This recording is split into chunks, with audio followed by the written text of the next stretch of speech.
And now I think it's my pleasure to introduce the second speaker of this panel, whose name is Fulvio Rambaldini.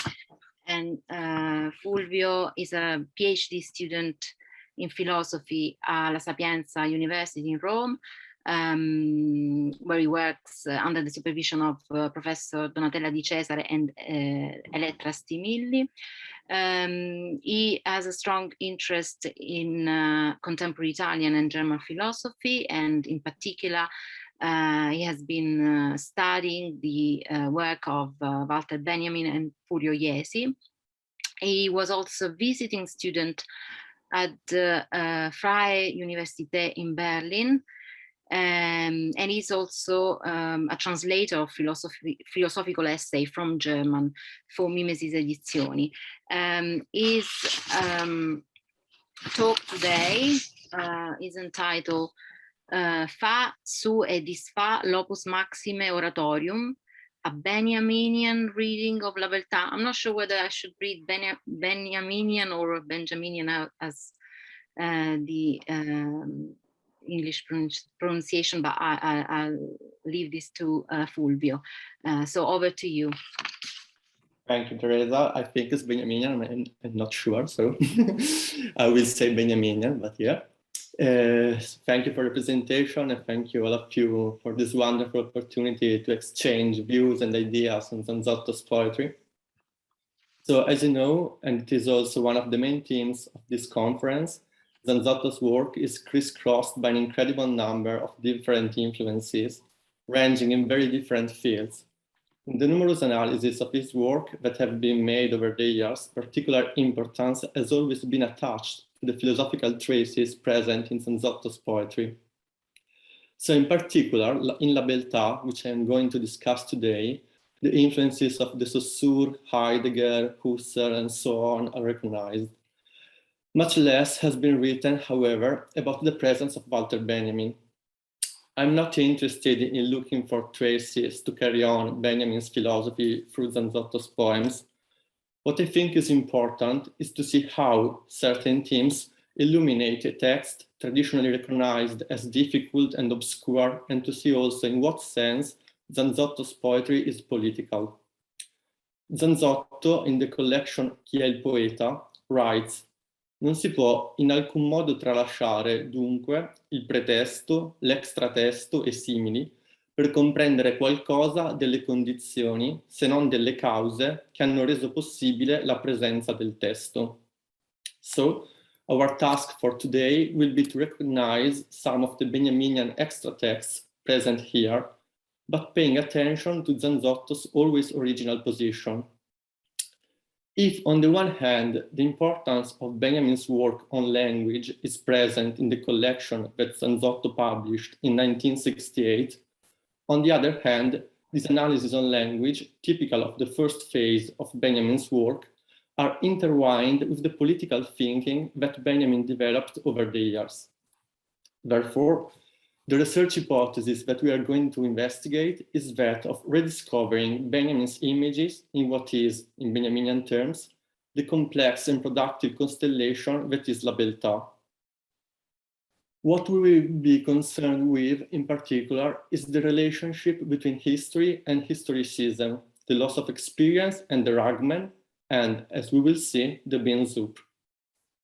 In the search for these traces, we will allow Zanzotto's revolutionary ideas to come to light, which deflagrate within the verses of this collection in the same way in which the Beltà is napalm. La Beltà can be seen as an analysis of reality and a denunciation, a cry of alarm, and also an attempt to propose a way out of the disastrous situation. And this is why Zanzotto's poetry is political. In the years in which he composed the collection, the poet observed what, in Pasolinian terms, could be defined as the disappearance of the peasant world, and so the nature under attack. In the Italy of the economic boom, Zanzotto observes a child saying he's happy to have come into the world because there is the standa. And then he asks himself, che sarà della neve? And please pay attention to this, ma che sarà di noi? I will only briefly mention, for reasons of time and because it is a well-known subject, the role of the snow in Zanzotto's poetry.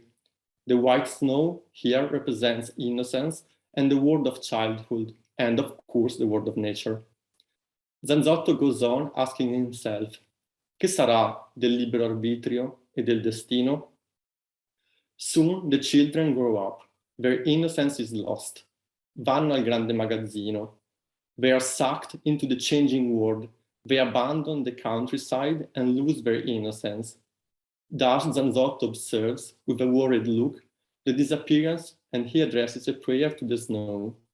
Detto alla neve, non mi abbandonerai mai, vero? In all this, Zanzotto can see the loss of community, ma che sarà di noi? The loss of innocence is the loss of a world that is disappearing, sucked in by the capitalist machine that makes everything the same and homogeneous thing. The collective us disappears, non c'è noi, and what remains is a singularity that does not know itself. The I that returns within the collection is an I that perceives itself as real, but does not know itself because it lacks the word. In Oltranza Oltraggio, Zanzotto says, ti disidentifico, and esprofondi e strafai in te, sempre più in te. In the singularity, one sings, there is no communication. The language, under attack, taking refuge in the singularity, is no longer able to communicate. The noise of the word, fischi negli orecchi, acufeni, has destroyed the space of human communication. Zanzotto's answer is not silence, but the implementation of a principio resistenza that seeks salvation in the language tout court. The loss of the word, the impoverishment of language, are representative of the inability to narrate. In an important text from 1936, Der Erzähler, Betrachtungen zum Werk Nikolai Leskovs, Benjamin brilliantly shows how the society of his time is victim of a crisis of narration that turns into a crisis of experience. I will only briefly underline Benjamin's famous distinction between lived experience, Erlebnis, and experience in a broader sense, Erfahrung. In an Erfahrung, the community comes into play. For this reason, the loss of experience is linked to the loss of the us that Zanzotto is denouncing here. In the desperate situation of the world, Zanzotto observes that ma c'è chi non si stanca di riassestarsi al seminato di immagini. This is the poet, whose poetry is never poetry for poetry's sake, but, as he clearly says in the text on the occasion of Ungaretti's death, poetry is always poiesis. It acts concretely on the world and on images. In an attempt to create a relationship, the poet carries out an experiment to compensate for this lack of word and world. The lack of experience is combated by linguistic experimentation. By working on images, the poet removes them from their common use, in which they are already condemned. In La Beltà, the poet and the reader lose themselves into the language. The disorientation is the way home. In the work on the re-semantification of images lies the possible, impossible salvation. The disorientation in which anyone who reads the poems in these collections find themselves is translated into a series of images that have the task of removing language from the wear and tear of history and attempting to open the door to a new time, seeking an answer to the drama of history in the subtraction of language from history itself. With Celan, the word here in Zanzotto's poetry becomes a Zeltwort, a word tent in which to meet together and return to experience. There is a distinctly Benjaminian figure that well describes the poet's way of conducting the struggle. In 1930, in a text on Krakauer, Benjamin speaks of the role of the Lumpensammler, the ragman. What is this role? The Lumpensammler goes around and down, collecting the discards of history in order to give them back their dignity, to restore a possible future to the possibilities that have not been realized in the past. In the same way, the poet collects forgotten, obsolete words, and by means of these and the grammatical construction aimed at its orientation, creates a world of images that diverges its course from that described the historiography. In his poetry, Zanzotto uses and plays with the wreckage of the yard.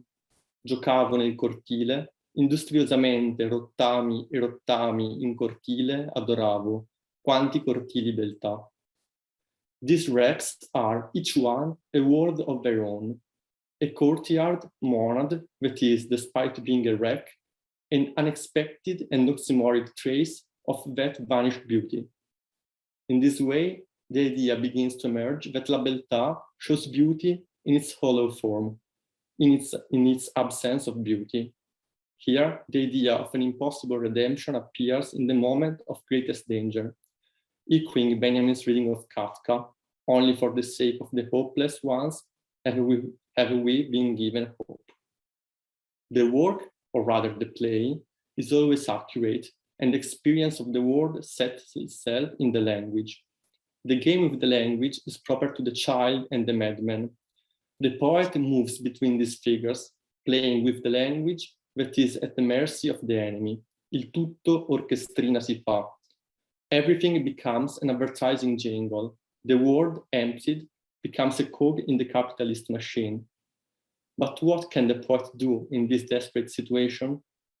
Zanzotto does not content himself with describing, but he experiments. He picks up gli avanzi della storia, the world's wreckage left in the courtyard, and starting from that, he poets. He is not afraid to create therein juxtapositions. The sentences are broken, and it is difficult to follow the thread. Thus, Scardanelli can be placed alongside Talemon de Reo, and Hölderlin's poems can be glossed, or rather must be glossed, with l'histoire d'eux. And perhaps it is not just a desecrating choice that Zanzotto chooses something that contains history in its title. In one of the most famous poems of the collection, Al Mondo, Zanzotto invokes the dying world, so that it exists and does not si accartocci on itself, condemning itself and also condemning the poet himself, since if that word disappears, experience becomes impossible, and the poetic self falls on itself in an extreme gesture of self-referentiality. The prey, therefore, is for the world to continue to play, to avoid falling into the abyss, or rather into the quicksand. So he can appeal to the world with the words, zu Münchhausen, referring to the protagonist of Rudolf Erich Raspe's novel of fantastic tales. In one of his most famous adventures, the Baron saves himself from slowly sinking into quicksand by pulling himself out by the hair. The reference here is clearly to the absurd and to the play, but it also refers to a desperate situation in which no one can save the world. It can only save itself if that were not impossible, of course. Like Münchhausen, the child, the Urkind, the original child, who recalls Husserl, but also Goethe's Urkland and Benjamin's Ursprache, must perform a desperate task to find his own identity, his own ego, as Zanzotto says in the notes to La Beltà.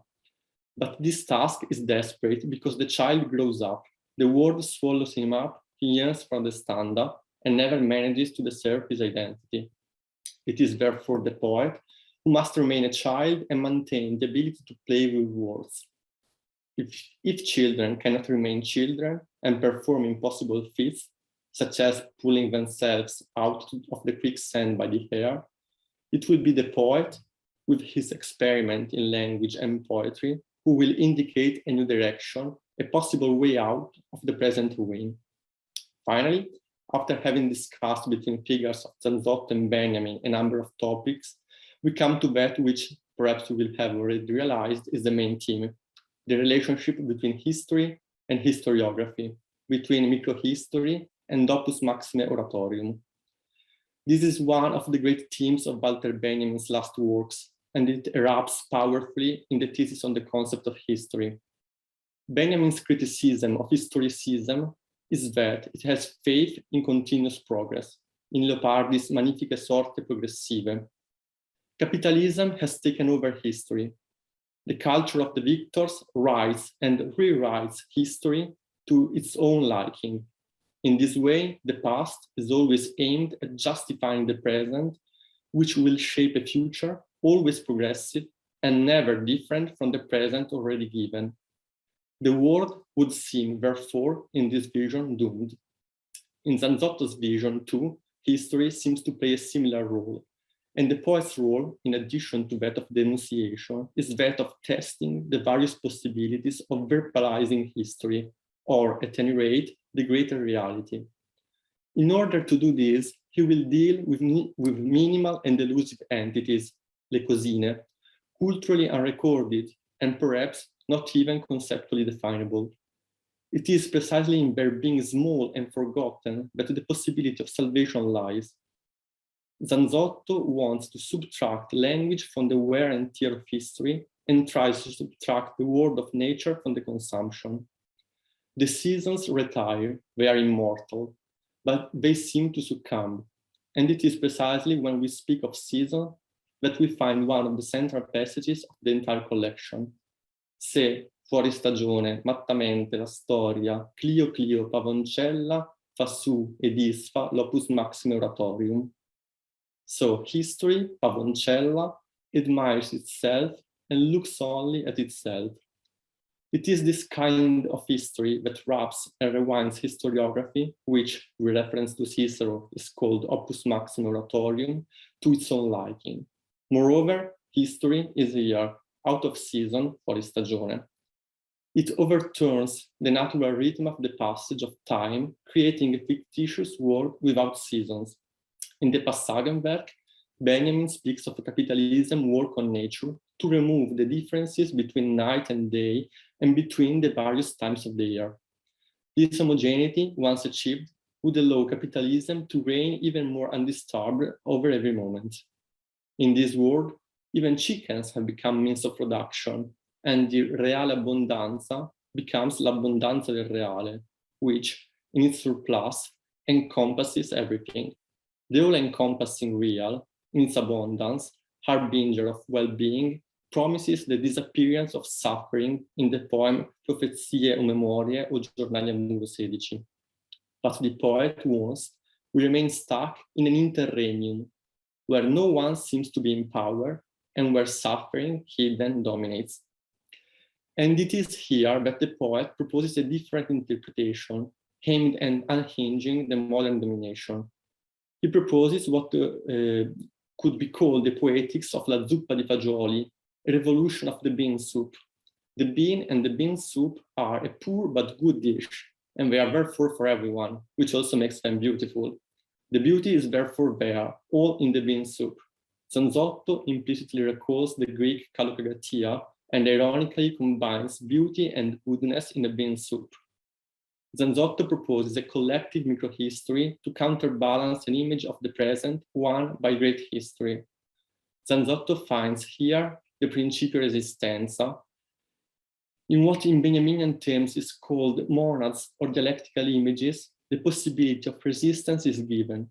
The resistance, as an event, acts as a caesura to the unbearable passing of time.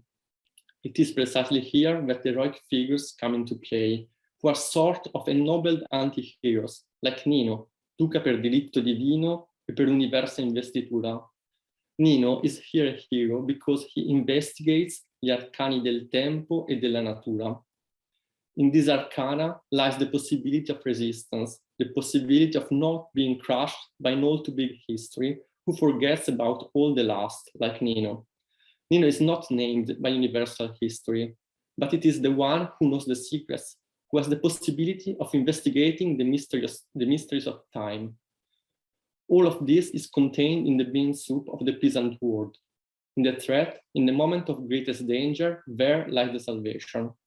And this salvation consists in the bean soup, which subverts the flow of time, restores Nino's dignity, places him into history, and redeems injustice. The moment of the bean soup represents the Benjaminian yes side. and the poet discovers that il mondo non è risolto, and he remains Arlecchino. He plays with the word and goes off in search of Soup's microhistory, which are hopefully able to redeem the time. Thank you.